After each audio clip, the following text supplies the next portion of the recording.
pastor que estaba ubicado en el área de Asia Menor, lo que conocemos actualmente como Turquía. Pablo le escribe a Timoteo diciéndole que deseche todas esas ideas falsas, esas ideas humanas, todas esas ideas que no tienen que ver con el Evangelio. Ideas que estaban llevando a la gente al ascetismo. Ascetismo es aquellas enseñanzas que creen que las personas, para poder ser salvas y estar delante de Dios, tienen que apartarse del mundo, apartarse de la sociedad y esconderse de todo lo que nos rodea, aislarse de lo que son los placeres, de todo lo que tiene una actividad cotidiana. Estaban prohibiendo inclusive comer ciertos alimentos, estaban prohibiendo casarse. Pablo le dice: desecha eso, no prestes atención a eso.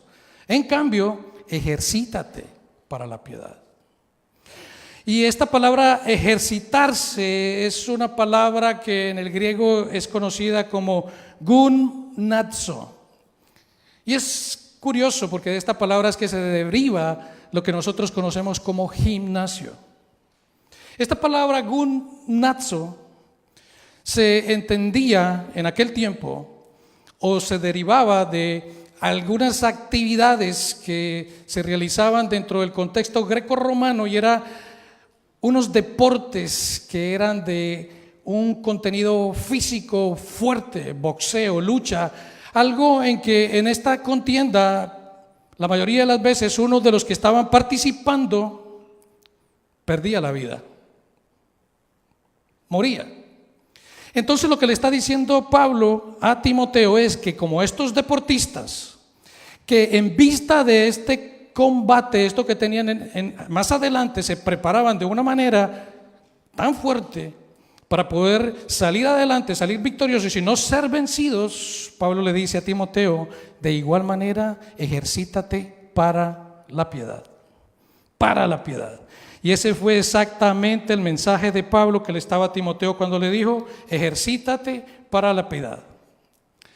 Y toma un arduo trabajo y requiere un fuerte esfuerzo prepararse físicamente para mantener una figura, para mantener un buen estado físico. De igual manera requiere también del mismo esfuerzo y sacrificio para mantener una buena figura espiritual. Cualquiera que desee tener una buena condición espiritual tiene que ser diligente en ejercitarse. Al igual que los músculos físicos se desarrollan a través del ejercicio físico, de igual manera el ejercicio espiritual es necesario para mantenernos nosotros firmes, adelante, fuertes en nuestra condición espiritual. Para Pablo, la piedad es el gran objetivo, y el propósito supremo de cada cristiano debe ser ejercitarse para la piedad. Para la piedad. Debe tener esto en su mente. Y no hay un programa o hay un gimnasio que nos prepare a nosotros o nos convierta a nosotros en unos mister musculosos espiritualmente. Es solo una decisión de hacer lo correcto y evitar lo que es malo, las cosas malas. No hay otra forma para el ejercicio espiritual, no hay otra más. Desechar lo malo y encaminarnos hacia lo correcto. Claro, desde luego esto es por la capacitación que nos da Dios a través de su Espíritu Santo, por el poder que Dios utiliza por los medios que Él desea para que se logre su voluntad y nosotros podamos avanzar en esa perseverancia. Ejercítate para la piedad. Y para ejercitarnos en la piedad necesitamos hacer una lista de esas cosas que debemos hacer y las que no debemos hacer. Y si analizamos nuestra vida está llena de estas cosas.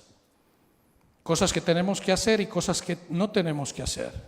Desde niños estamos acostumbrados a que nuestros padres nos dijeron: aliméntese bien, coma verduras, no coma hamburguesas, no tome gaseosa. Lo que debemos hacer y lo que no debemos hacer. Yo le digo a mi nieto, le digo: ve y cepíllate, pero cierra el agua, no botes mucha agua, lo que tenemos que hacer y lo que no tenemos que hacer. Estamos acostumbrados a eso, tenemos unas luces verdes que nos indican lo que debemos hacer en la carretera y hay una roja que nos impide hacer otras cosas. Esa es la vida. Toda la vida está llena de esto. Y la lección aquí es ejercitarse para la piedad. Y en el contexto de Pablo, no escuchando a sus falsos maestros con esas ideas erróneas que tenían, y en el contexto nuestro, para ejercitarnos para la piedad, tenemos que no prestar atención a esas ideas que circundan alrededor nuestro, alrededor del mundo, lo que está afuera, lo que está en la calle, lo que está en el mundo exterior. No prestando atención a esas cosas. La lección aquí es ejercitarse para la piedad. El ejercicio físico aprovecha un poco, dice el apóstol Pablo. No quiere decir que no sirva, porque esa es una excusa que muchas personas que están pasadas de peso dicen, no, por eso es que yo no hago ejercicio. Porque si la Biblia dice que el ejercicio poco aprovecha, entonces yo me quedo en la casa, no me muevo, no hago ejercicio, pero eso no es lo que está diciendo la Biblia. La Biblia dice que el ejercicio físico aprovecha, desde luego, tenemos que cuidar el cuerpo, que es el templo del Espíritu. Lo que está diciendo es que el ejercicio espiritual, el ejercicio para la piedad, es mucho más beneficioso, y no solamente para esta vida, sino para la futura. Y debemos notar el énfasis en la acción que Pablo ejerce, la urgencia que Pablo pone en este énfasis de ejercitarse. Cuando Pablo se dirige a situaciones similares, él hace este mismo énfasis. 1 Timoteo 6:11 dice, mas tú, oh hombre de Dios, huye de estas cosas. Cuando dice que huya de estas cosas, de acuerdo al contexto, se refiere a huir del interés egoísta y un deseo desenfrenado por ser rico. Huye de un amor excesivo por las cosas del mundo. Eso es lo que se refiere el apóstol Pablo cuando está hablando aquí también. Huye de estas cosas. Pero al contrario dice, sigue la justicia, la piedad, la fe, el amor, la paciencia y la mansedumbre. O sea que cuando vemos estas palabras, no son sugerencias, no son recomendaciones, es una orden. Cuando él dice, sigue, huye, está diciendo algo que es una orden, es un mandato, es un mandamiento. Así que esto requiere que prestemos atención, y eso es lo que estamos aquí, para prestar atención a estas palabras que el apóstol Pablo le está diciendo a este hermano Timoteo, pero que nos dice a través de estas escrituras 2000 años después a cada uno de nosotros. Y cuando hablamos de la piedad la tenemos entendida como actos de amor, de compasión, de misericordia, y eso es lo que normalmente nosotros conocemos. Pero la palabra piedad es una palabra griega que describe una devoción radical. Es una actitud caracterizada en pos de Dios, hacer aquello que le agrada a Dios. Y para aquellos que entienden el inglés, la palabra piedad en inglés es godliness. Pero es curioso también que esta palabra godliness viene de una palabra inglesa antigua que se refiere y quiere decir godlikeness. Es decir, que la piedad significa que nosotros nos parezcamos a Dios. Ese es el verdadero significado de la palabra piedad. Y lo contrario de la piedad es impiedad, maldad, menosprecio a Dios, desafío a las leyes de Dios. La piedad es un claro recordatorio que nuestro crecimiento como cristianos nos llama a la obediencia de la voluntad de Dios. Eso es lo que estamos llamados cada uno de nosotros como cristianos. Y quisiera hacer una pregunta: ¿cuántos de nosotros nos ejercitamos? Tenemos una actitud marcada por una extenuante autodisciplina. ¿Cuántos de nosotros tenemos ello? Porque hay personas, yo conozco que hay personas que van al gimnasio día de por medio durante la semana, descontando el sábado y el domingo. Supongamos que van al gimnasio por 1 hora cada día. Al gimnasio en esas tres días que van durante la semana son 3 horas. Se ejercitan, se mantienen firmes en esa condición física. Pero la pregunta aquí es: ¿cuántos de nosotros podemos ejercitarnos siquiera media hora en la lectura de la palabra? ¿Cuántos de nosotros podríamos ejercitarnos siquiera 15 minutos en la oración? Este es un llamado que la palabra nos hace. Entonces, lo que tenemos que hacer es ejercitarnos en el ejercicio, en esa búsqueda de los propósitos de Dios. ¿Y cómo hacemos eso? Leemos la Biblia, oramos, nos dedicamos a esa comunión, a esa relación íntima con Dios. Qué hermoso es poder nosotros saber que cuando venimos en oración, venimos delante del Dios Todopoderoso.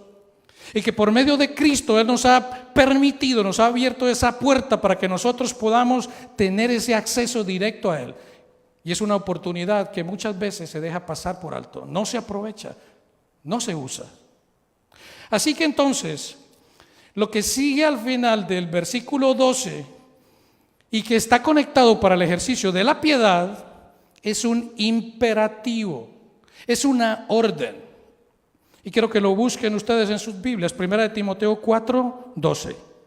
Esto es lo que se deriva de este contexto y es una de las formas en que ese ejercicio espiritual debemos nosotros llevarlo a cabo.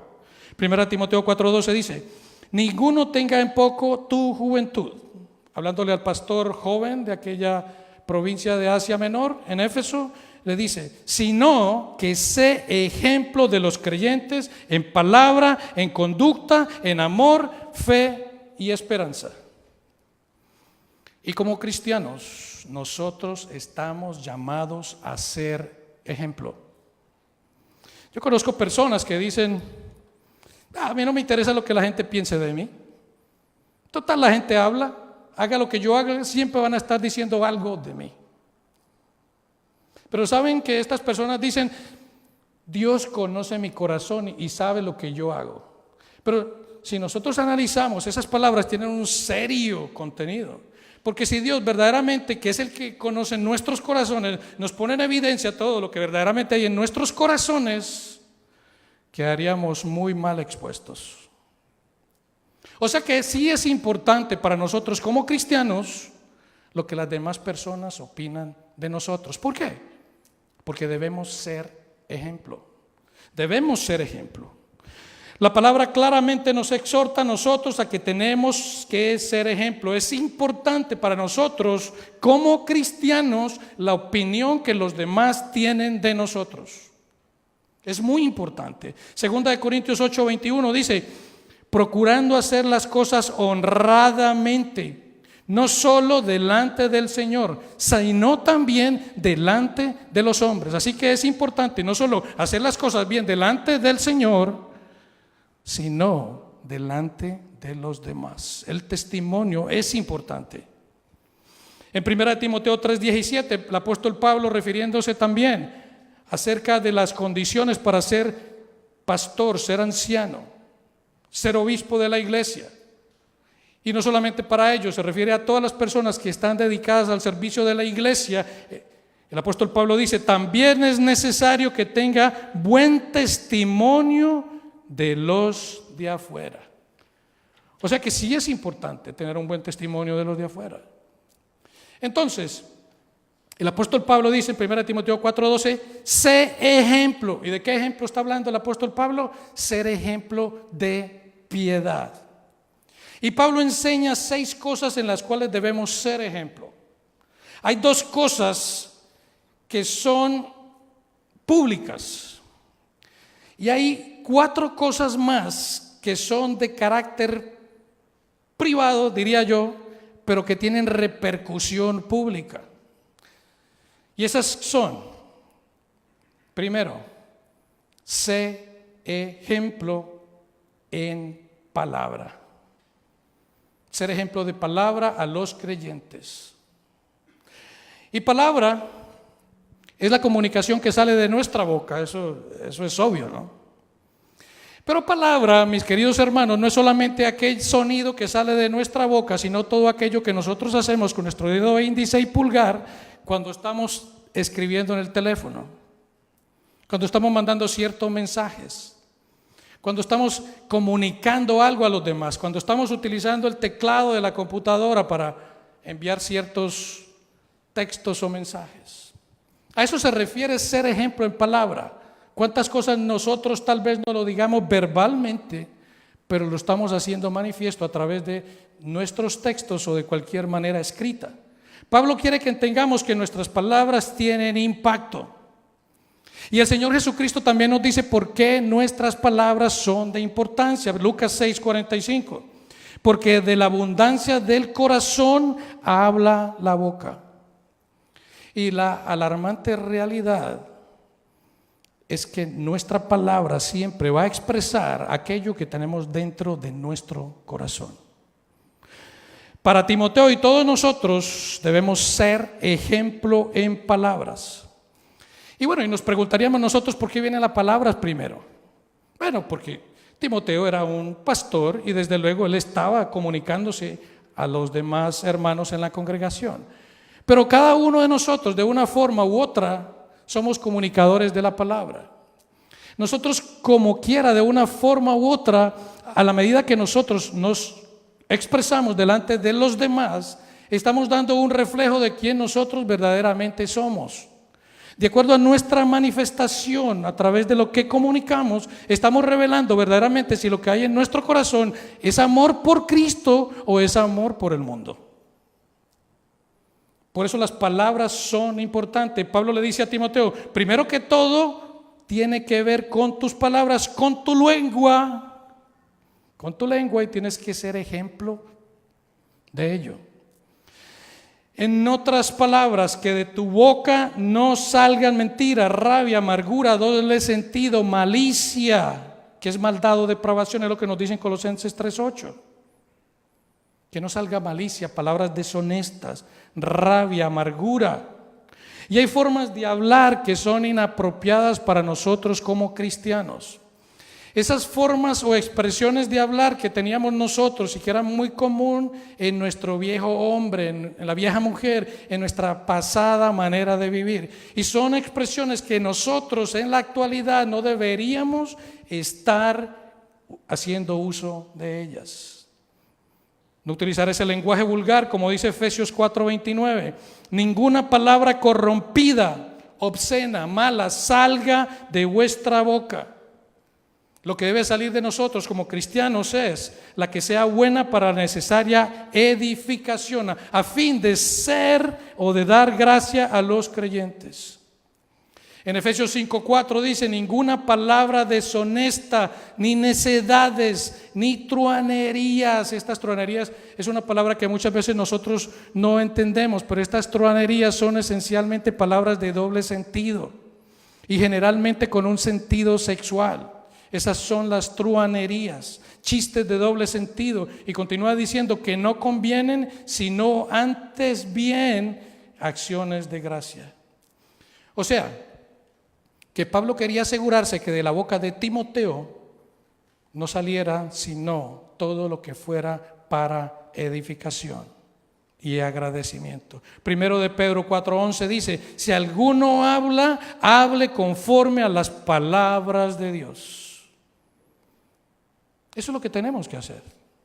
Y muchas personas tal vez pueden decir, esa persona es como tan religiosa, esa persona es como que molesta hablar con ellos, a toda hora está hablando del Señor. Y que nos critiquen, pero eso es lo que nosotros somos. Por eso dice que nosotros seamos siempre, que todas nuestras palabras sea que hablen conforme a la palabra de Dios. Y continúa diciendo, para que en todo sea Dios glorificado por Jesucristo, a quien pertenece la gloria, el imperio por los siglos de los siglos. O sea que como cristianos, que lo que salga de nuestra boca no sea sino para la edificación y principalmente todo aquello que se refiere a expresar el contenido de las Escrituras que glorifiquen a Dios. Las palabras pueden ayudar o pueden destruir. La Escritura dice en Proverbios 18:21, la muerte y la vida están en el poder de la lengua. Una persona en una corte es acusada y es condenada por las palabras que da un testigo. Pero en nuestro diario vivir, una persona es condenada por las palabras malintencionadas que cualquier persona pudiera hacer o dar respecto a otra persona. Hay palabras que nosotros sin querer estamos comunicando y están lastimando a otras personas. Tal vez no con las malas intenciones, hay cosas buenas que nosotros sabemos de personas, pero muchas veces esas cosas buenas que nosotros nos hemos enterado de ciertas personas, tampoco estamos autorizados para estarlas comunicando a los demás. Tenemos que tener cuidado con nuestra boca. Proverbios 6:16 dice: 6 cosas aborrece Jehová y aún 7 abomina su alma. Y entre estos están, Proverbios 6:17, la lengua mentirosa. Proverbios 6:19, el testigo falso que habla mentiras y el que siembra discordia entre los hermanos. Y las palabras mentirosas tienen un alto peso ante la presencia de Dios. Es tanto así que uno de los mandamientos es no mentir. Y si nosotros leemos las Escrituras, una de las razones que no nos permiten entrar a nosotros al reino de Dios es la mentira.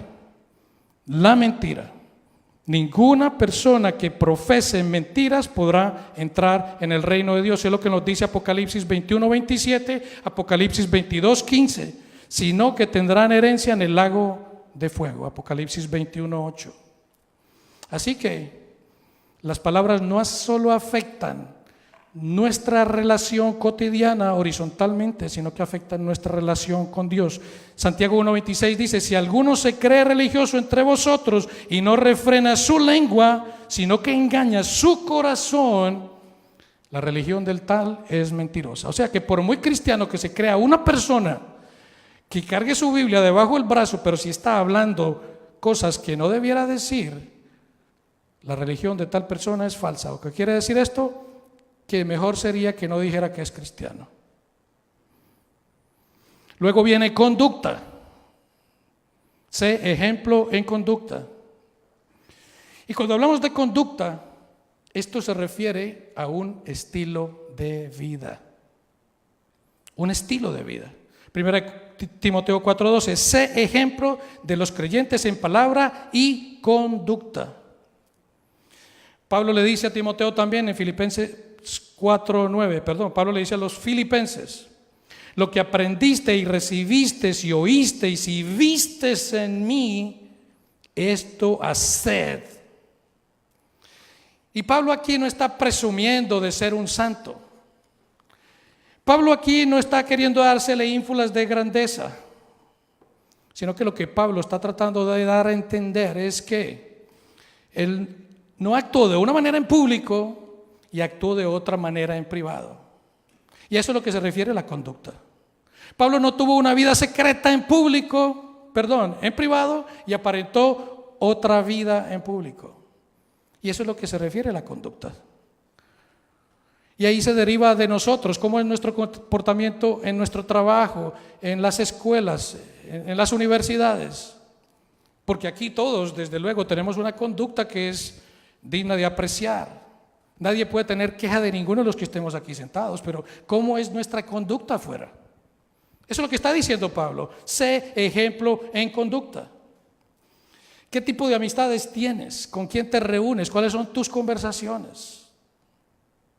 Y Pablo también dice en el libro de 1 Corintios 15:33, no erréis las malas conversaciones. La Biblia de las Américas dice: las malas compañías corrompen las buenas costumbres. Nos vemos influenciados por las personas con cuales nosotros nos rodeamos. Rodeémonos de personas que verdaderamente amen al Señor.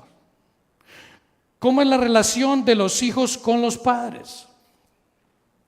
Eso es una buena pregunta. ¿Cómo es la relación de los padres con los hijos? ¿Cómo es la relación de los esposos con las esposas? ¿Y cómo es la relación de las esposas con los esposos? ¿Cómo es esa conducta? ¿Cuál es esa vida que se aparenta en los hogares que pudiera ser totalmente diferente a la que se vive o se demuestra en la iglesia? Esa es la conducta, nuestra vida. Si el esposo trata con amor, respeto a la esposa en el hogar, porque aquí pudiera manifestar cualquier clase de virtudes, pero en la casa pudiera ser otra persona. Y saben que la relación que el esposo pueda tener con su esposa afecta su relación con Dios. Es lo que nos dice la Escritura. Dice, dar honor y tratar como vaso frágil a las esposas, 1 Pedro 3:7. ¿Y cuál es la consecuencia de esto? Para que vuestras oraciones no tengan estorbo. O sea, que nuestra vida en unión con Cristo, con Dios, depende de cómo nosotros tratamos a nuestras esposas. La palabra es clara en hablarnos a nosotros. Y las esposas, desde luego, porque no vamos a inclinar la balanza a favor de un lado, sino que las esposas también deben estar sujetos a sus esposos, demostrando una conducta que sea de ejemplo para los incrédulos. Una conducta que tenga una buena esposa, demostrando esa sujeción en Cristo, puede ayudar incluso para aquellos que no son creyentes, que puedan venir a la fe. Y no me lo estoy inventando yo. La Escritura lo dice en 1 Pedro 3:1.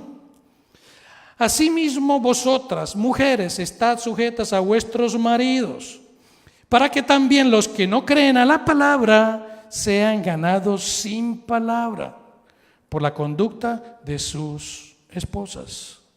No quiere decir que la conducta es la que va a traer fe a una persona, porque lo único que salva es la fe en Cristo, el poder que Dios a través de su Espíritu Santo hace en cada uno de nosotros a través de la palabra. La fe viene por el oír y el oír por la palabra. Pero lo que quiere decir aquí es que con la conducta de unas esposas sujetas que demuestran una vida cristiana, muchas personas de las que son incrédulas se verán atraídas y dirán, wow, yo quiero de eso también. Yo quiero ser como esa persona. Yo quiero saber qué es lo que esta persona tiene y quiero dar evidencia de esas mismas virtudes que esta persona puede estar demostrando en público. Santiago 3:13 dice, ¿quién es sabio y entendido entre vosotros? Muestre por la buena conducta sus obras en sabia mansedumbre. Y cuando habla de sabiduría aquí, no está hablando de lo capacitado que es usted en manejar computadoras, en lo capacitado que usted es para manejar un instrumento musical o la destreza que pueda tener en alguna cosa y hacerlo sabio. No, si usted es sabio, quiere decir, si usted tiene la sabiduría de Dios, si usted es una persona cristiana, si usted está viviendo dentro del contexto bíblico, demuéstrelo por sus buenas costumbres. Que sea congruente en lo que usted hace y lo que usted dice. Eso es lo que nos está diciendo claramente la palabra. Que vivamos lo que decimos. Vivir lo que decimos. Sabio no en las cosas naturales o morales, sino en que conocemos al Señor. Y el Señor dijo, aprended de mí. No como caminaba sobre el agua. No como hice sacar cientos de peces que no cabían en la cuerda. Él dijo, no, aprended de mí que soy manso y humilde de corazón. La humildad es una de las virtudes que nos enseñan a nosotros para poder seguir adelante y poder aplicar esa actitud, esa costumbre, ese buen estilo de vida dentro no solamente de la sociedad, sino de manera privada. Luego viene Pablo, cuando apenas se está asimilando estas dos cosas, viene con el amor. Y Pablo ahora comienza a desafiar a Timoteo en sus cualidades internas. Las dos primeras que vimos fue las externas, ahora él viene con las cualidades internas, el amor. Incluso el hombre interior debe reflejar ese ejemplo, ser ese modelo de virtud y madurez cristiana. Y ¿no es increíble que el amor encabece la lista de virtudes internas de Pablo? Porque el amor es una de las principales de todas esas gracias, de todas esas capacidades que el Señor pone en cada uno de nosotros. Y es por eso que también en otra parte el apóstol Pablo dice, y ahora permanecen la fe, la esperanza, el amor, y estos tres, pero el mayor de estos es el amor.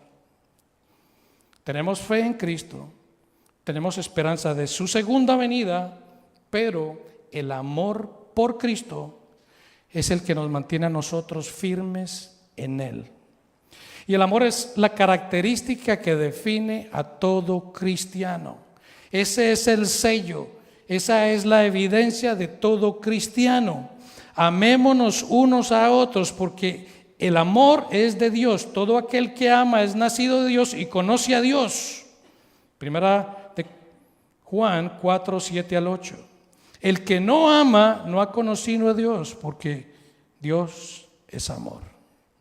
Y el amor debe marcar todo aquello que nosotros hacemos.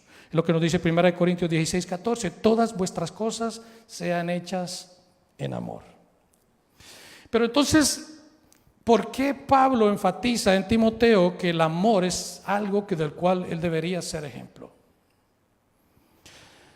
Porque necesitamos entender, y esto lo hablé anteriormente, el amor es un sentimiento, es una emoción, y no es menos que eso. Pero dentro del contexto bíblico, el amor es algo más que eso. El amor se demuestra en acción. El amor no es algo que se dice, es algo que se hace. El amor es algo que se demuestra. El amor es algo que no solamente es en palabras, sino que es en hechos. La Escritura nos dice, en 1 de Juan dice, hijitos, no amemos de palabra ni de lengua, sino en hechos y en verdad. El amor no es solamente lo que se dice, sino lo que se hace. Y cuando hablamos de esto, no es hermoso cuando entendemos nosotros que la Escritura nos demuestra a nosotros ese amor que fue demostrado por Dios, no solamente en un sentimiento al él amarnos, sino que lo demostró con hechos. Y eso es lo que nosotros vemos en Juan 3:16 y vemos en 1 de Juan 3:16. Qué casualidad que Juan en estos dos versículos nos dice casi la misma cosa. En 1 de Juan 3:16 dice, en esto hemos conocido el amor. Hay una evidencia en acción de haber conocido el amor de Dios, el amor de Cristo, en que Él puso su vida por nosotros. Un amor, una acción. En Juan 3:16 dice, de tal manera amó Dios al mundo, y lo demostró como enviando a su Hijo, para que todo aquel que en Él crea no se pierda, mas tenga vida eterna. O sea que el amor de una manera bíblica se demuestra en acción. Porque si Dios nos hubiera simplemente amado de una manera muy afectiva, y no se hubiera evidenciado en acción enviando a su Hijo a la cruz para que en ese sacrificio perfecto castigara nuestros pecados, nuestra culpa y nos entregara la justicia de Cristo para poder ser aceptos delante de Él, estaríamos aún perdidos. Ese sentimiento no hubiera servido de ninguna clase. ¿Y por qué era esto algo que Pablo necesitaba mencionar específicamente? Porque cada uno de nosotros tiene personas difíciles. Cada uno de nosotros tenemos personas que son difíciles de amar. Y no creo que haya excepción aquí, todos. Tenemos personas que son muy difíciles para amar. Pero precisamente porque este mandamiento de amar a las personas es una orden, es ahí donde se manifiesta la necesidad de nosotros hacer manifiesto lo que Dios ha dado a nosotros, ese amor en Cristo. Porque amar no es que la Escritura nos dice a nosotros, amad a vuestros enemigos. Y todos tenemos personas que no nos caen bien, todas personas tenemos, algunos conocemos a alguien que nos haya hecho daño. Y no significa que usted esa persona la va a ver y va a correr a abrazarla, darle besos, decirle cuánto te amo, no. Porque eso no es lo que está diciendo la palabra. El amor se demuestra en acción, por eso el versículo continúa diciendo, si tu enemigo tiene hambre, dale de comer. Si tiene sed, dale de beber. Ese amor se demuestra en acción, no es un sentimiento. Vuelvo y repito, tampoco es menos que un sentimiento. Pero bíblicamente debemos demostrarlo en acción. Sigue después de ese el compromiso de ser hombres de fe, ser ejemplo en fe. Y para ser un hombre piadoso, debemos nutrirnos, debemos alimentarnos de las verdades de la fe. Es necesario. Y cuando vemos que Pablo le dice a Timoteo que dé ejemplo a los creyentes en amor, no es extrañar también que a continuación viene el amor. Porque si tú vas o tienes amor por alguien, debes demostrar amor. Y si tienes fe, tienes que demostrar fe. Y la fe también se evidencia en acción. ¿Y cómo evidenciamos o cómo damos muestra de nuestra fe? Cuando estamos en situaciones difíciles. ¿Cómo enfrentas tú un diagnóstico de un resultado médico? ¿Cómo enfrentas tú una condición de muerte de un ser querido? ¿Cómo enfrentas tú un problema que viene delante de ti? ¿Te deprimes? ¿Te echas al abandono? ¿No quieres saber nada de nadie? ¿No quieres hablar por teléfono? ¿No quieres hacer nada? ¿Simplemente te hundes en tus pensamientos? La fe se demuestra en acción. Y es interesante saber que esto le puede pasar hasta al mejor de los cristianos. Timoteo estuvo desanimado por un tiempo. No sabemos en realidad qué pudo haber sucedido con él. Pero a Timoteo le faltaba fe.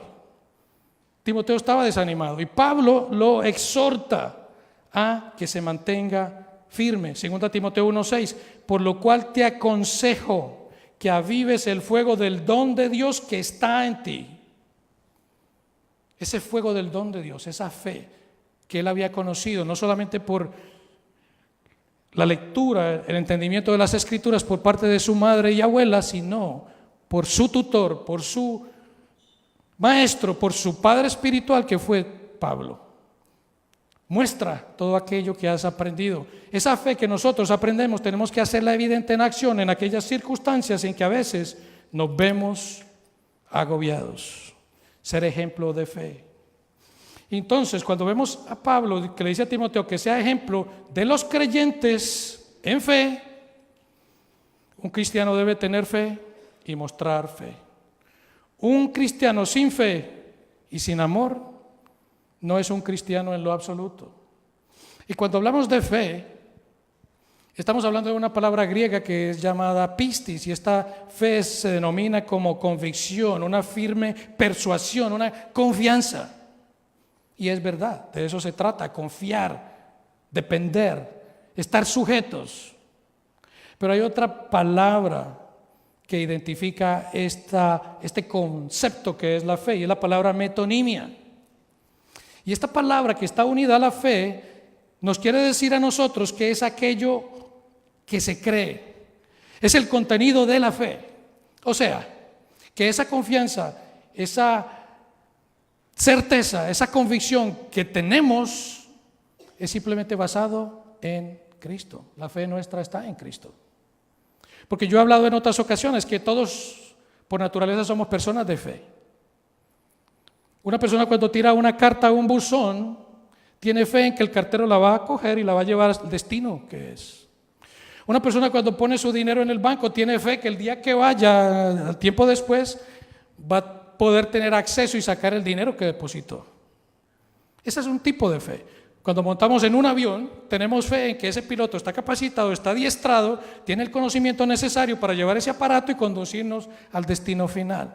Ese es un tipo de fe. Pero la fe de la que está hablando aquí se trata de un objeto primario. El objeto de nuestra fe es Cristo. La certeza de nuestra fe es el objeto de nuestra fe. Y ese objeto de nuestra fe es Cristo. Cristo es el objeto de nuestra fe. La fe, vuelvo y repito, se demuestra en acción. Entonces, sería bueno preguntarles a ustedes, ¿cómo ustedes responden ante esas circunstancias que se ven afectados la mayoría de las veces? ¿Cómo responden? Spurgeon dice, la fe es creer que Cristo es lo que Él dice que es, lo que Él ha hecho y lo que Él hará y lo que Él prometió hacer y luego esperar en Él. Esa es nuestra fe. cualquiera sea nuestra condición, cualquiera sea nuestra enfermedad, cualquiera sea el resultado que nosotros estamos esperando. Nuestra fe descansa en que de Cristo somos. La Escritura en Romanos dice, si vivimos, para Él vivimos. Si morimos, para Él morimos. Sea que vivamos o sea que muramos, de Él solo. En eso radica nuestra fe. Nuestra fe no está en la experiencia, la capacidad que tiene un médico para liberarnos de una enfermedad. Nuestra fe se basa en que sea que nos curemos de esa enfermedad y salgamos airosos por un tratamiento médico, nuestra fe no se aminoriza. Y si el médico dice, definitivamente, me da mucha pena decirle, pero no hay nada más que hacer, nuestra fe no se disminuye, ni se aumenta porque seamos sanados, ni se disminuye porque tengamos un mal pronóstico médico. Ese es el concepto de la fe. La fe, sé ejemplo de fe. Y continúa luego diciendo, sé ejemplo en pureza. Y cuando Pablo le dice a Timoteo que sea ejemplo de pureza, él posiblemente estaría pensando en la vergüenza y la desgracia que traería a toda la iglesia si Timoteo hubiese sido descubierto en algún pecado sexual. Posiblemente Pablo estuviera pensando en eso. La desgracia que traería a Timoteo como pastor de una iglesia que él fuese encontrado en un pecado sexual. Sería aterrador. Desde luego, Pablo no solo quiere que él evite cometer ese tipo de pecados. Pablo enfatiza en su pureza interna. Después de todo, lo que se exterioriza es el reflejo de lo que tenemos nosotros internamente. De lo que hay en nuestro corazón es lo que habla nuestra boca.